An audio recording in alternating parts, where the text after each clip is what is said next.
Hello, xin chào quý vị các bạn nhé. Chào mừng các bạn quay trở lại với nội dung của bài học. Thì trong bài học này đó sẽ học phần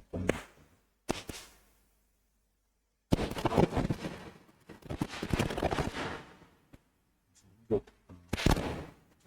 nhé. Thì ở đây chúng ta sẽ học làm quen với những công cụ cơ bản trong Photoshop. Ok, rồi chúng ta sẽ học bài học này chúng ta sẽ thực hành trên cái file mới nhé. Ok, rồi bắt đầu. Thì ở đây thì là tôi sẽ thêm một cái file vào đây, cái file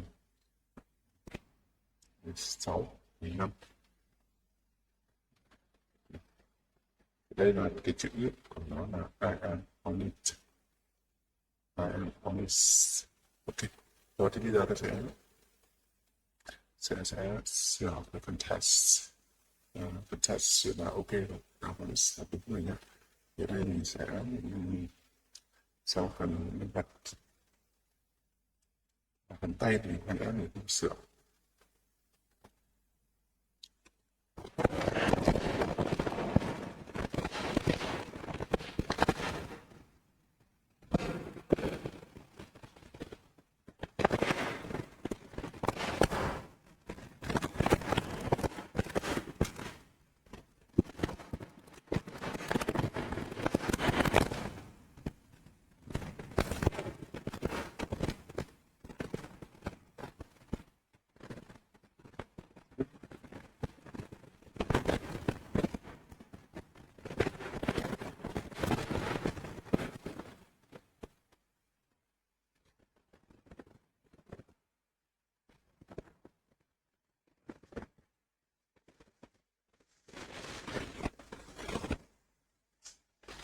Rồi.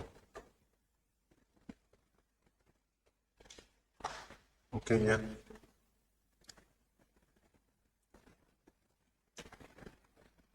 Phần này ấy, ở đây mình sẽ cho to to chút. To đấy.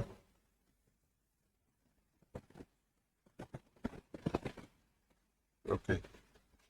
Rồi, ở đây thì mình có thể là